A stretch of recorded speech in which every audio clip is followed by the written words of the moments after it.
The town hadn't changed. That was the first red flag. Jack Mercer drove past the cracked "Welcome to Whispering Pines" sign, still crooked, still decorated with 2 faded balloons from the last town fair, in 2006. Nobody fixed things here. They just painted over the rot and prayed it held through another winter. As he pulled his dented Ford Ranger into Main Street, the fog was already gathering, curling around telephone poles like fingers. A low hum seemed to vibrate through the air, the kind of sound you didn't hear so much as feel in your teeth. Jack chewed on a toothpick and narrowed his eyes at the familiar buildings. Marla's Cafe. The old post office. Sheriff Grady's station, its door half open. And right in the middle, like a bullet wound that never healed, the burnt remains of Laughing Pines Theater. Jack killed the engine and sat in silence. "Well, look at you," he muttered, "still pretending nothing happened." 15 years ago, Jack was the town's rising star, stand-up comic, local favorite, the guy who could make Old Man Peabody laugh so hard he'd pee his pants, again. Jack loved the stage, the spotlights, the applause. And then came that night. 12-year-old Eli Cartwright disappeared. Last seen laughing at Jack's final show. Jack's jokes had made the boy laugh so hard he cried. Then he vanished. The town turned on Jack like rabid dogs. They said he'd lured Eli backstage.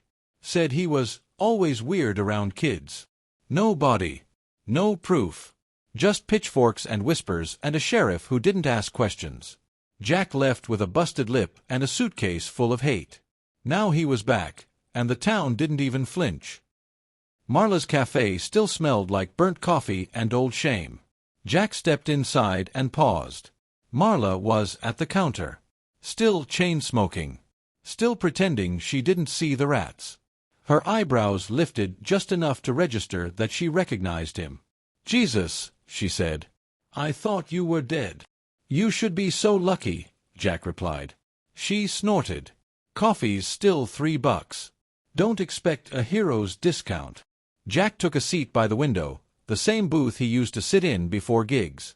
He glanced out at the fog creeping down Main Street. Marla brought over a mug. Her hands shook slightly. "You shouldn't be here, Jack.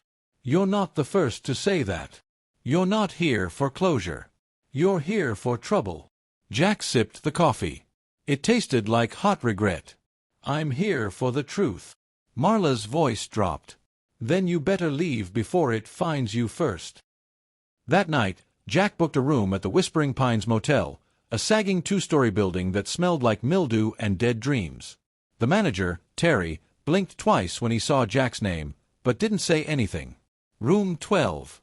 The same room Eli's parents had stayed in for 3 weeks while the town searched the woods. Jack lay in bed, staring at the ceiling, listening to the laughter. It started soft, a child's giggle, floating through the vents.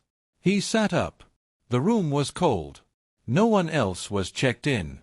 The giggle turned into a chuckle, then into full-blown, echoing laughter. Jack's hand twitched toward the bat he'd stashed in his duffel. He wasn't afraid, not of people, not anymore. But that laugh. It crawled inside his skull. He got up and checked the hallway. Empty. He pressed his ear to the wall. Nothing. Probably just the ghosts of bad Yelp reviews, he muttered. Then something scratched the inside of the wall. Jack backed up. Okay. Not funny. The next morning, he walked to the old Cartwright house. The lawn was overgrown. A "for sale" sign leaned sideways in the weeds. Jack stood at the fence, hands in his pockets. He remembered Eli, a skinny kid with big teeth and bigger dreams. He loved horror movies and knock-knock jokes. The last joke Jack ever told him was, "Knock knock. Who's there?" "Boo. Boo-hoo. Don't cry, it's just a joke." Eli had laughed so hard he hiccuped. Then he was gone. Jack's jaw clenched. "I didn't kill you, kid. But I'm gonna find out who did." Sheriff Grady was older, slower, and somehow even meaner. He squinted at Jack through Coke bottle glasses. "You got balls coming back here." "I left those in your wife's dresser," Jack replied. Grady stood up. "You think this is a joke? You think this is funny?" Jack leaned in. "You railroaded me without evidence. You destroyed my name. And you never found that boy. You wanna talk funny. Grady's lip curled. Town's quiet now. You stir up trouble, you'll regret it. Can't regret what I already plan on doing. Last warning, Mercer. Start counting, Jack said, turning on his heel. Jack's investigation began at the library. Whispering Pines only had one librarian, Miss Goldie, a woman with the personality of a wet sock and the breath of a dying raccoon. But she remembered everything. Jack leaned over the counter. I'm looking for articles from 2009. About Eli Cartwright. Her eyes narrowed. Why? That case is closed. No, Goldie, he said softly. It was buried. Big difference. She didn't move. He reached into his jacket and pulled out a butterfinger. Goldie's pupils dilated like a shark sniffing blood. Back room. File C. Third drawer down. The police reports were useless. Vague statements, redacted names, half-hearted search maps. But one phrase popped up again and again. Last seen near the Laughing Pines Theater. Jack sat back. That theater had burned down 3 days after the boy disappeared. Electrical fault, they said. No further investigation. Nobody questioned why Jack's old dressing room had been soaked in gasoline. Jack stood and turned to leave.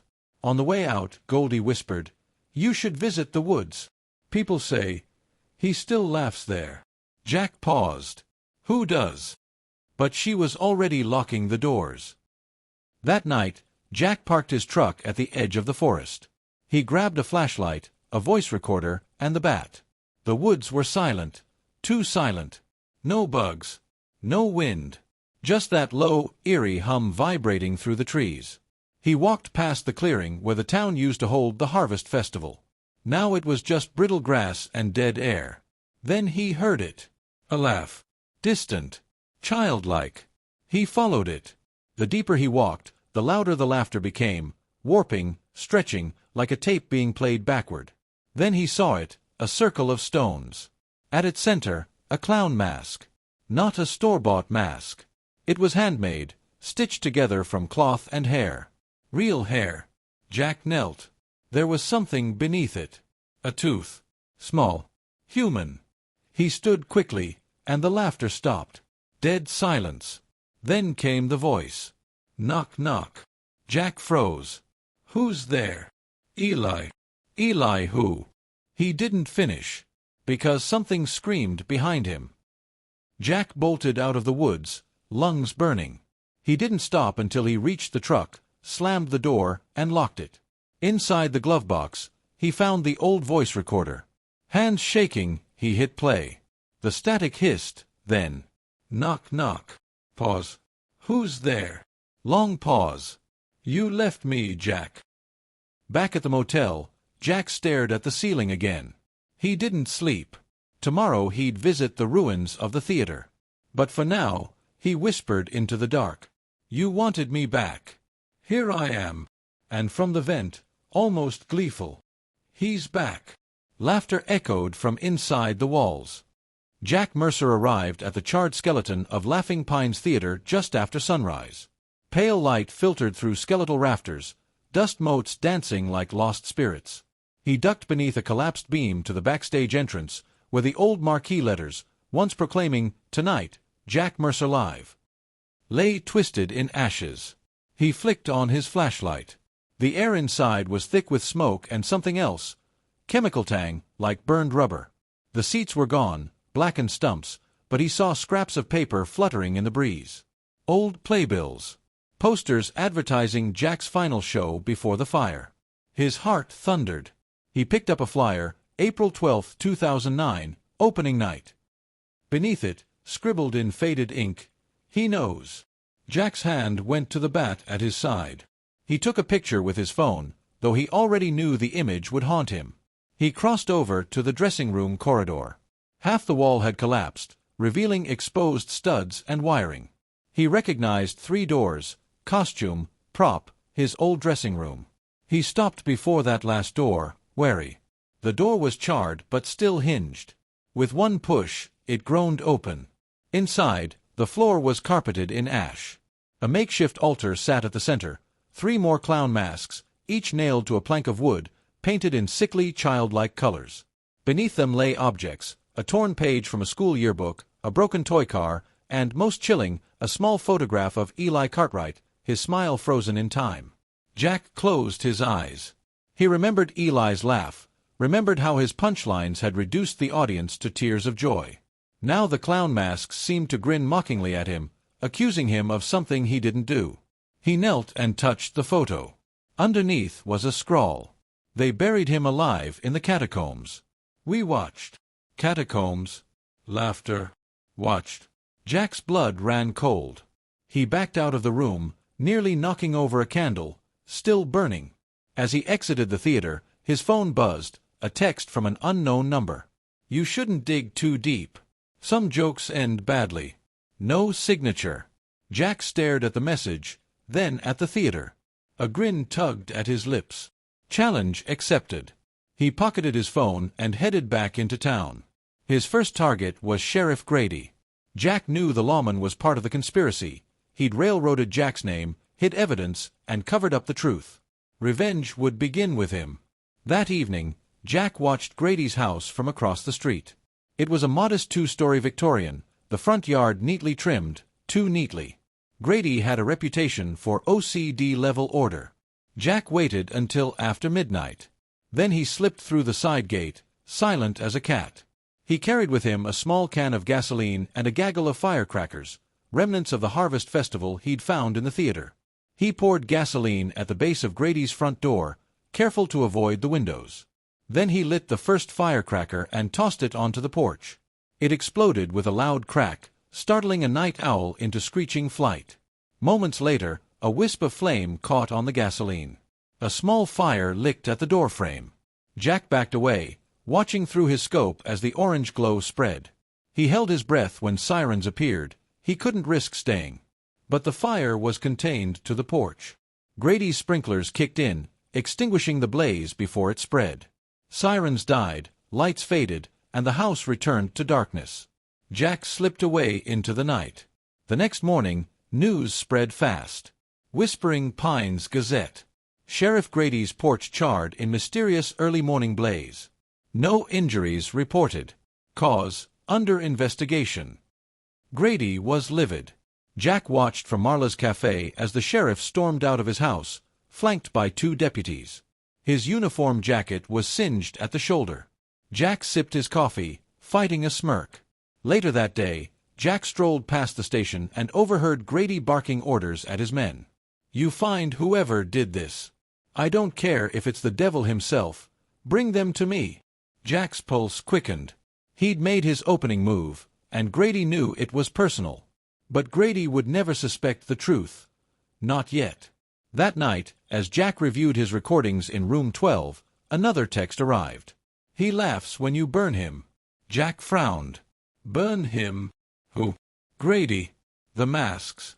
The laughter itself? He stared at the phone. His room's silence was shattered by a distant knock at the door. Thump, thump. Jack grabbed the bat and crept to the peephole. No one visible. Another knock. Mercer. A child's voice whispered. He opened the door an inch. A small package lay on the mat, tied with red twine. No return address.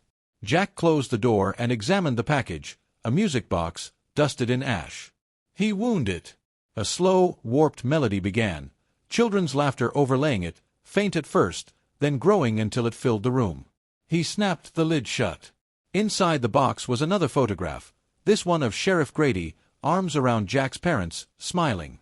The back read, he started it. Jack's breath caught. His parents. He'd never discussed them. They'd died in a car crash the same night Eli vanished. The town had moved on quietly. No funeral. Tears of rage and sorrow welled. Jack slammed the box on the nightstand. 2009, April 12th. Jack remembered the night in vivid, raw detail. He'd finished his set at Laughing Pines Theater. The crowd cheered. Eli was front row, eyes shining.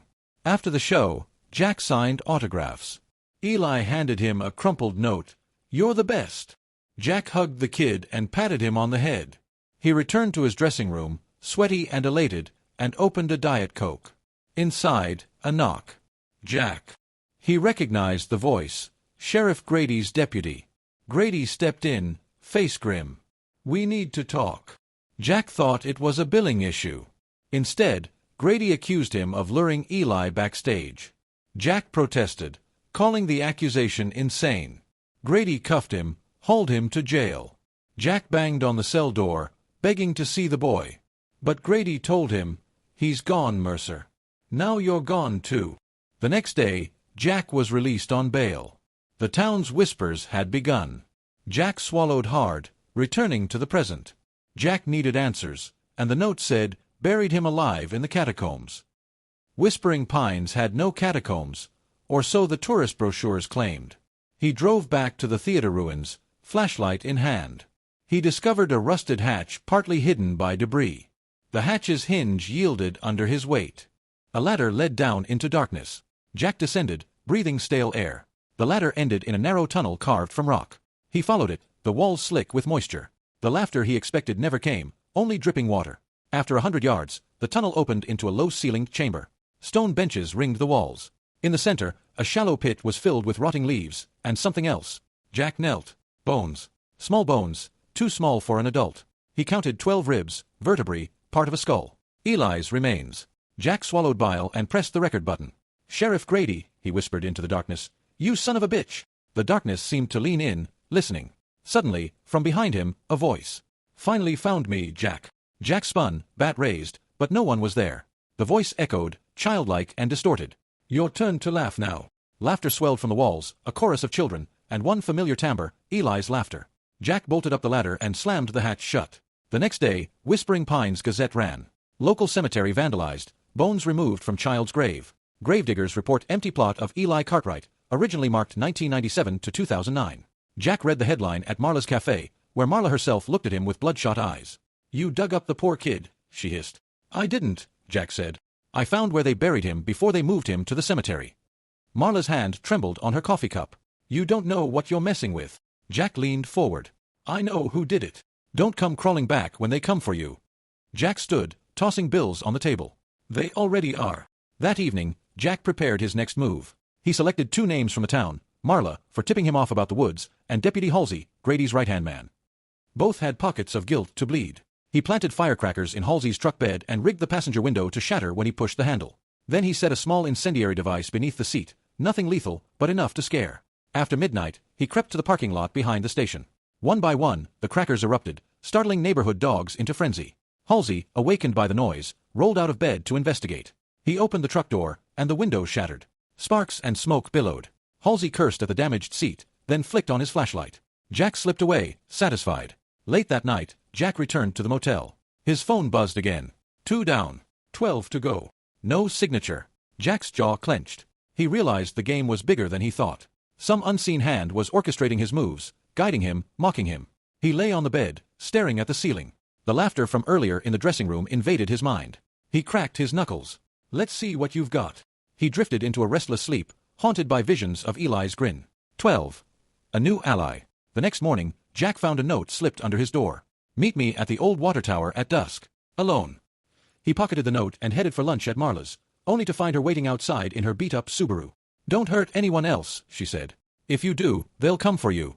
And you won't survive." Jack folded his arms. "Why do you care?" Marla's eyes flicked to the theater ruins in the distance. "Because I helped hide it.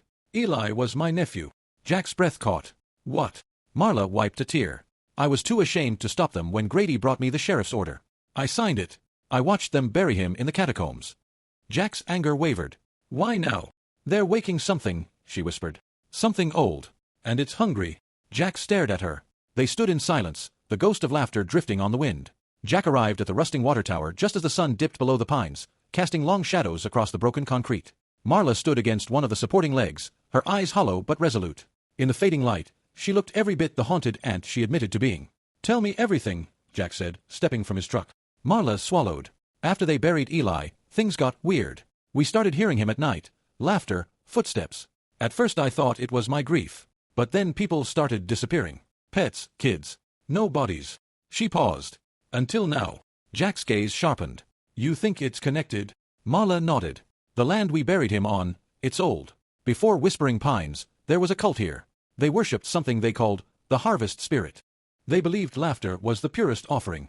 She crossed her arms. They disappeared in 1863, during a famine. The town was cursed ever since. Jack clenched his jaw. So Eli's laughter woke it. Marla's lips trembled. Yes. And it's hungry. Jack retrieved the voice recorder clip from the catacombs and played it quietly. You left me, Jack. He paused it. Eli's voice, clear as day. Marla shivered. We need to bury him properly. Perform a rite to appease the spirit. She drew a shaky breath. There's a ritual circle in the old church foundation, north of town. We bury him there with laughter offerings. Jokes, songs, anything to feed it. Jack frowned. A church that old would be in ruins. Exactly. No one goes there. Marla pulled a crumpled map from her pocket. We'll bring candles, jokes, maybe record the ceremony. Jack considered. I need closure. But if this thing is real, it won't stop with me. Marla looked at him. It won't. It'll take everything. Jack nodded. Then let's finish this. That evening, in room 12 of the motel, Jack and Marla spread supplies. Candles salvaged from the theater, lighters, a deck of joke cards, classic knock-knocks, puns, one-liners. Jack added his phone loaded with recorded laughter, and a small audio player. Marla held up a photograph of Eli. We need him with us. Jack pocketed it.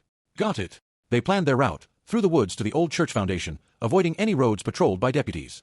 Marla produced 2 flashlights and a burlap sack to carry Eli's bones. Jack eyed the sack. Comforting. Marla shrugged. Better than leaving him in the dark. Under a moonless sky, they drove to the forest edge. Every tree trunk looked like a looming figure. Jack parked behind a fallen log to mask their headlights. They walked in silence, boots crunching the dead pine needles. An owl hooted overhead. The laughter was absent, replaced by heavy quiet, the kind that feels like it's watching. After 20 minutes, they reached the foundation stones, moss-covered blocks arranged in a circle 50 feet across. The skeletal remains of the church's walls lay scattered nearby. Jack knelt and began digging at the center of the circle. Marla set candles on the stones, creating a ring of trembling light. She took Eli's photo and placed it atop a flat slab. Marla closed her eyes and began the invocation. Harvest spirit, born of hunger. We bring the echo of his laughter. Feed on joy, release our grief. Let this child in peace find relief. As she spoke, Jack cued the audio player. A loop of Eli's laughter filled the clearing, soft at first, then growing, until it felt as if the stones themselves were chuckling. Suddenly, the earth beneath them rumbled. Jack stumbled, grabbing Marla's arm. The candles flared and went out. Darkness swallowed them. From the trees came a soft rustling. Then a chuckle, low, guttural, inhuman. Jack fumbled for his flashlight. When its beam flickered on, Marla was gone. Marla, he called, voice cracking. Only the echo of his words answered him. He ran toward the east side of the circle and found her lying face down in a shallow trench, unconscious but alive. He dragged her away and knelt beside her. She groaned and opened her eyes. "Did it get you?" he whispered. She shook her head. It wanted the laughter. Jack looked back at the slab. The bones had shifted, rearranged into a crude shape, like a child shrugging its shoulders. Jack's blood ran cold. "It wants more." Marla coughed. "We failed." Out of the darkness, a laughing chorus surrounded them, dozens of voices, overlapping, dissonant. Jack stood, pulling Marla up. "We need to finish it," he said. "Now." She nodded weakly. Jack placed Eli's photo and spoke louder. "Spirit of hunger, we beg you, hear our plea. Accept our offering, laughter, tears, and memory. Release your hold, let this land be free." He hit play again. This time he added his own voice, telling the knock-knock joke Eli loved. "Knock knock." Pause. "Who's there?" "Eli." "Eli who?" "Eli the best. Remember me?" As Jack spoke, a tremor ran through the circle. The laughter peaked, then cut abruptly to silence. The forest held its breath. Then, a single, clear laugh, Eli's. Jack and Marla exhaled simultaneously. Dawn found them at the edge of the clearing. The candles had burned through. The bones lay respectfully in the earth. The slab atop them read simply, "Here lies Eli Cartwright. His laughter lives on." Marla sat beside the grave, tears on her cheeks. Jack stood watch, bathed in the early light. "We did it," she whispered. Jack nodded, voice hoarse. "We did." Marla reached for Jack's hand. "Thank you." Jack looked at the horizon. For the first time since he'd returned, he felt something like peace. Back in town, life began to stir. The Gazette ran a small item. Mysterious ritual at old church site. No evidence of unrest. Local sources report candles and gravesite. No sign of disturbance. Sheriff Grady made no comment. Deputy Halsey was already on leave, claiming stress. Marla returned to her cafe, brewing coffee with extra care. She gave Jack a nod as he walked by. Jack felt the weight of the past lift.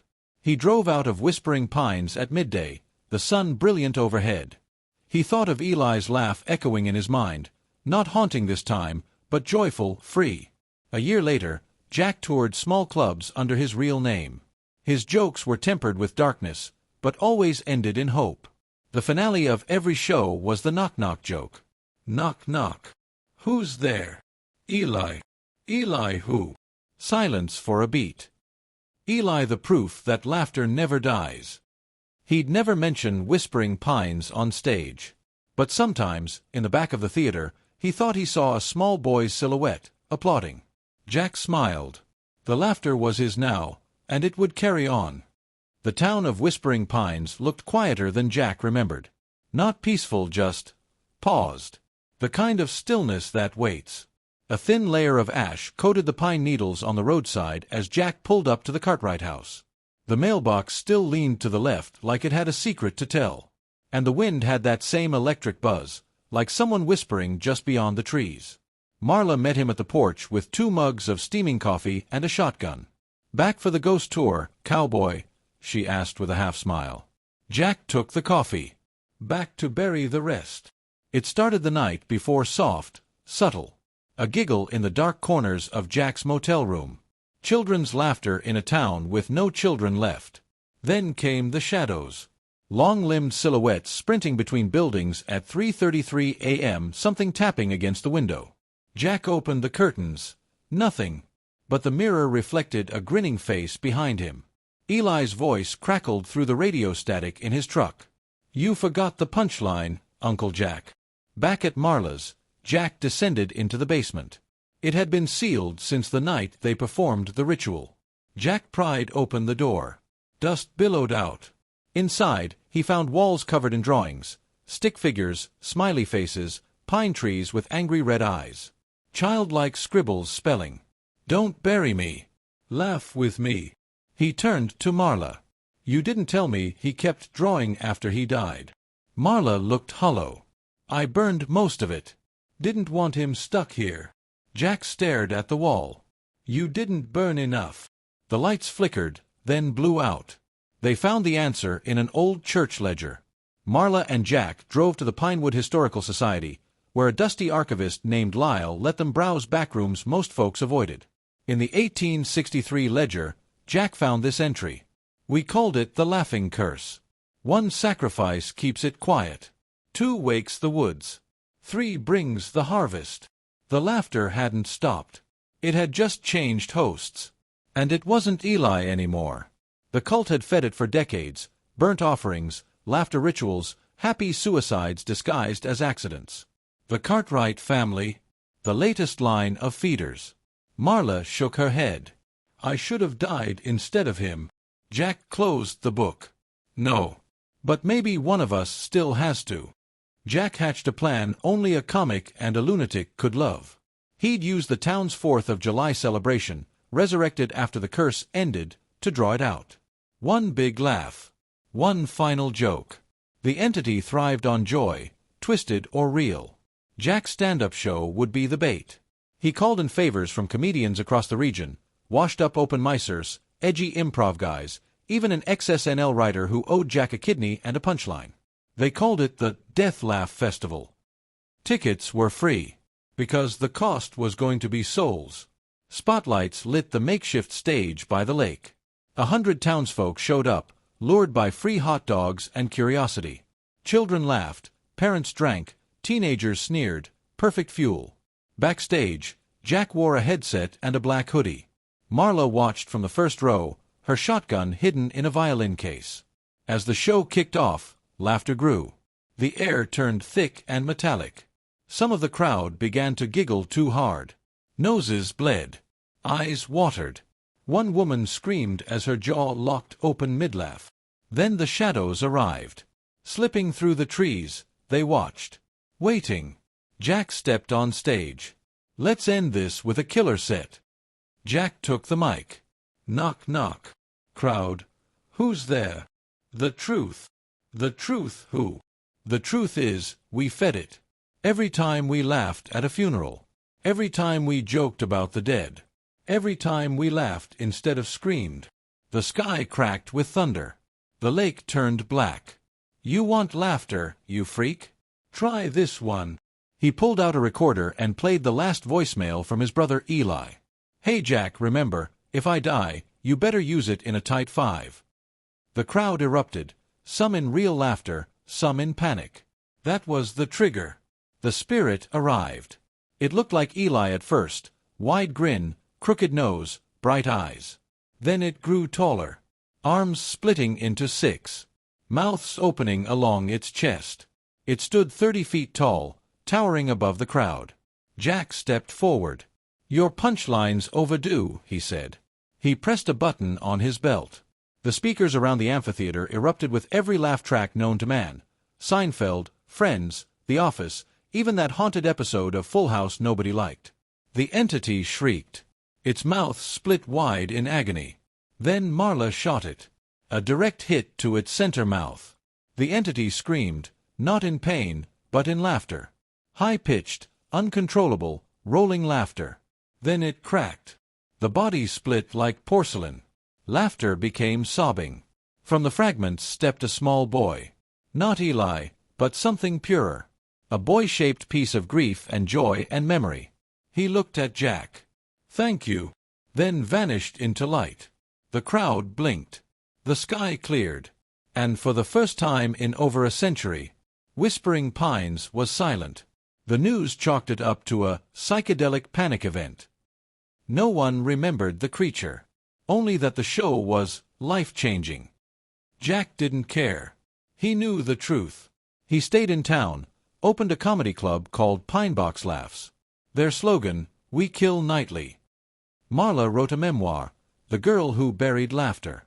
Every July 4th, Jack hosts a clean set. No dark jokes. No dead brother bits. Just joy. Because the woods are listening. Still. But they're quiet now. Jack visits Eli's grave every Sunday. Tells him a joke. Leaves behind a rubber chicken and a peanut butter cup. One day, he finishes with, "Knock, knock."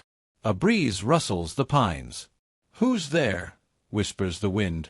Jack smiles. "Eli." He walks away laughing. This time, the laughter follows, gentle, warm, real. And hungry no more.